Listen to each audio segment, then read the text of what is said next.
जंगल के रास्ते पर एक गधा भारी लकड़ियों का बोझ अपनी पेट पर लादे चल रहा था।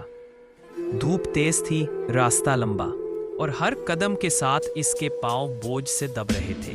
थकन ने उसे इतना नढाल कर दिया कि वो लड़खड़ाया और सीधा एक गहरे खड्डे में जा गिरा। गधा बार बार निकलने की कोशिश करता, मगर लकड़ियों का बोझ उसे पीछे खींच लेता।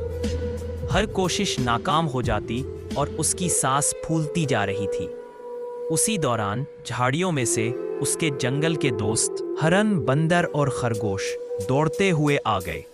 हिम्मत ना हार, हम हैं ना, हरन ने कहा। सब ने मिलकर लकड़ियां हल्कियां की और फिर धकेल कर गधे को बाहर निकाल लिया।